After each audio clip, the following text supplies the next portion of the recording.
Welcome to another episode of Smash Writing. I am your host today, Paul, and today, tonight is WWE Backlash. WWE WrestleMania Backlash. It's obviously pretty much the cheaper version of WrestleMania, you want to say, because that's pretty much what we have on the card now. There's 6 matches as of right now. See, I wrote them down. 6. Got my winners. And we're going to go through those 6 matches, and I'm going to explain to you why I think the winner is going to be the winner, and vice versa. If there's a loser, there's a winner. So, obviously, 6 matches is not a lot. Now, I'm going to guess they're going to try to get the show to 3 hours. So, you're going to have a lot of filler, a lot of promos, a lot of commercials. I don't have much hopes for this pay-per-view, so let's just get into now. I don't know which order these matches are going to come in, so I've only wrote down what the list is, so I don't know if they're going to do the order or not. So, let's get to Charlotte Flair versus Ronda Rousey. It's an I Quit match for the SmackDown Women's title. You bring Ronda back. She's wearing on her shirt that she's the baddest, woman, bitch, whatever you want to call it, but she's promoting that's her brand, the baddest woman on the planet. Flair's title run is honestly getting stale to the point where nobody cares, and that is a problem. That nobody cares. You almost forget that she is still the women's champion on SmackDown. So, you got Ronda looking strong. You got Flair's just title runs being just blah, nobody cares. And that's probably mostly because every time she's in a title match, she wins the title. And it's just getting too boring. Will WWE see it that way? Probably not. But I'm still predicting you don't bring Ronda back, you don't make her look super strong to have her keep losing. Now, Flair had her moment at WrestleMania. It would make sense to give the title to Ronda on a lesser pay-per-view. So, because of that, I am going with winner Ronda Rousey. Ronda Rousey. These two can put on a good match. And honestly, the 6 matches on here, they all better be some long, good matches. It's crazy. You have nothing for the Raw Women's Championship. Tag titles are making an appearance, but not defending them. This is just horrible. But winner, Ronda, I don't see her saying, I quit. So, that is my first prediction. Cody versus Seth. Cody has been looking strong, and they're promoting him as a babyface. They're going to find a way to make Cody look good, but give Seth a much needed win, and that's where I'm kind of lying on. I do think they're going to put on another good match, and because of that, I will say Seth is going to be the winner, and they're going to use the storyline of him being able to prep for Cody Rhodes.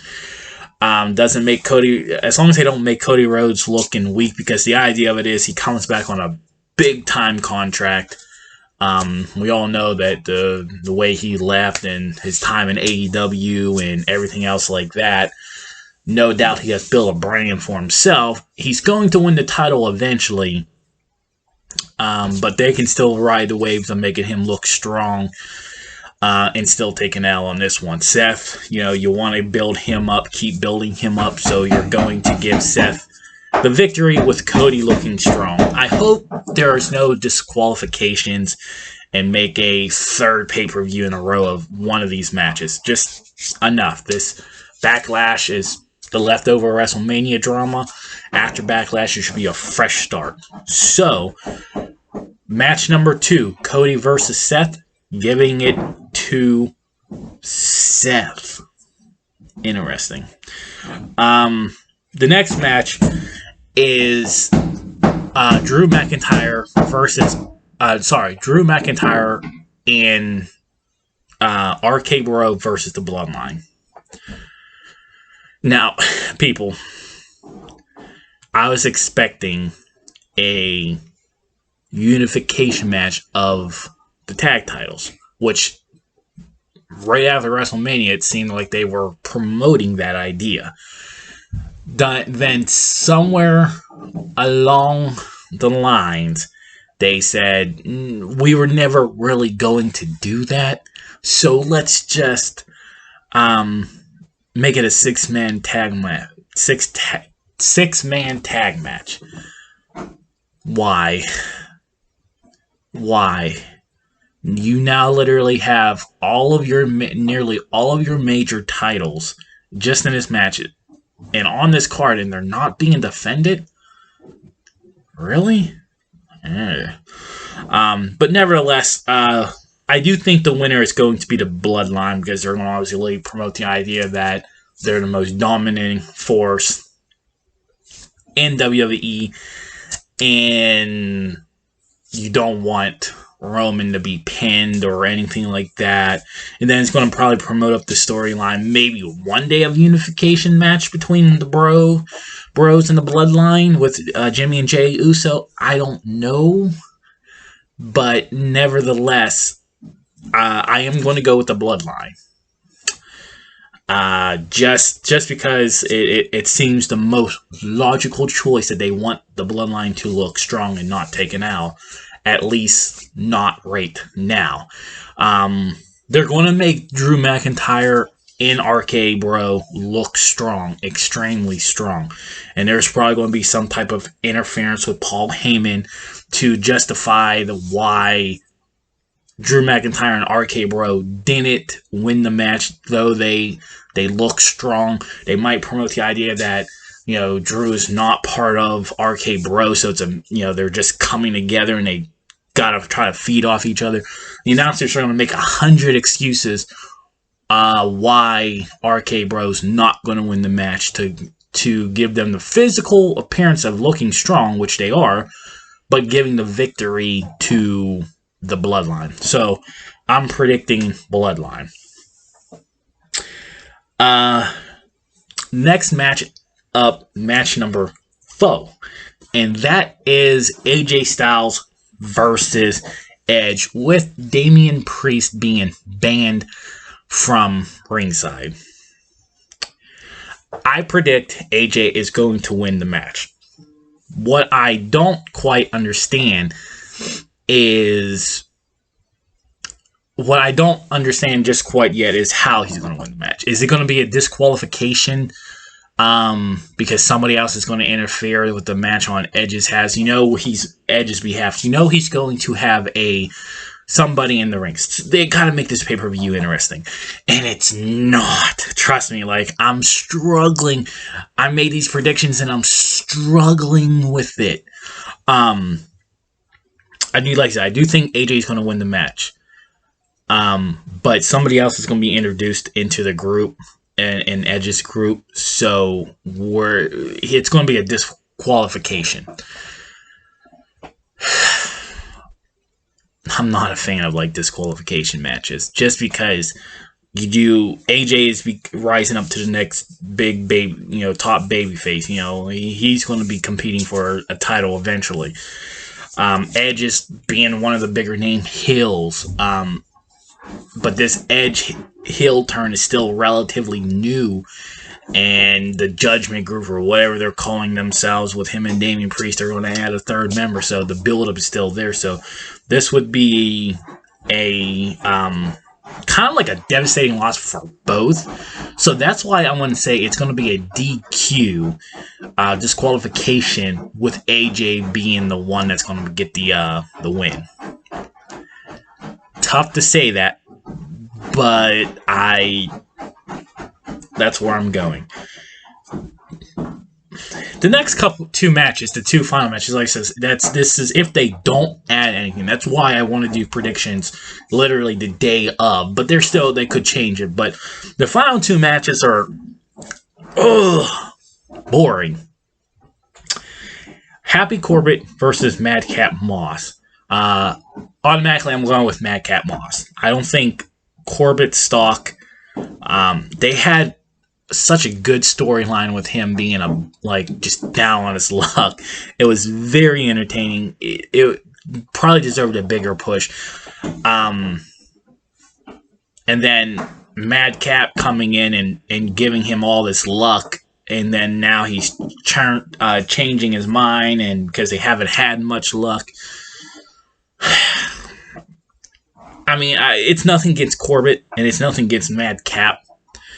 It's just, I think this is definitely a throw-in match, and hopefully once these two separate and they get into other storylines, it'll be more interesting for them.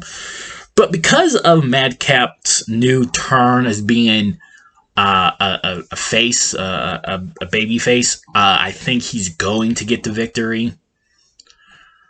I mean, you're going to get your usual spots, but nothing really interesting outside of that. But Madcap Moss will be the winner. So, the final match on the card as of right now, as the right time that this video is being made, Bobby Lashley versus Omas.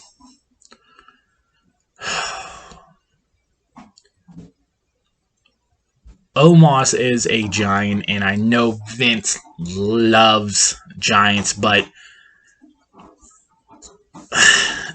he just doesn't show me anything.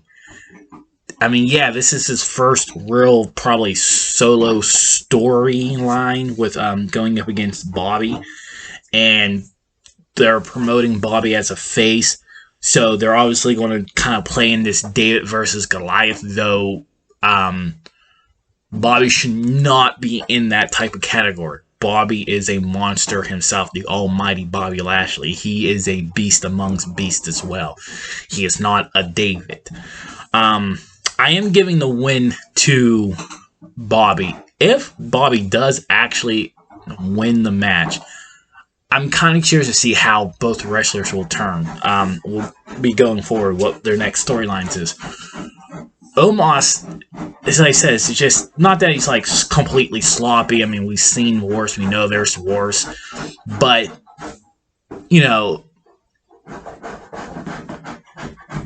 big men are just slow moving and they don't fit into wrestling in modern day wrestling. But Vince has a fetish for giants, so this is where we're at. But the winner is going to be Bobby. I almost was certain that they should make Bobby a winner. Definitely, he's riding the kite of coming back from a shoulder surgery. He's going up against a monster, which, Bobby has a shoulder injury, and that takes away, some time that you can pump up. So, really attest to his, his workout and his efforts to get back into full shape. But I'm going with Bobby. This pay-per-view, out of 5 stars, I'm probably going to give it like a prediction of like maybe 2 stars. There's just nothing on this card. Like I says, your Raw Women's Champion, you're one of your younger stars, is not even on this card. Your bigger names aren't on this card. I mean, unless you're giving them a day off, then okay.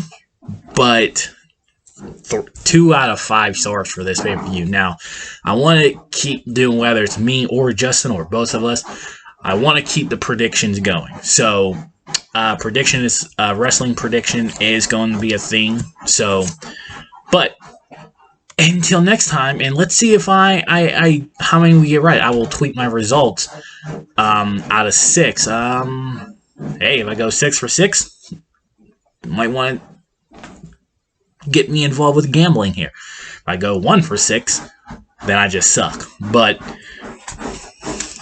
I have my list, so I know what the winners and losers are going to be, and we will see tonight. Until next time, bye-bye.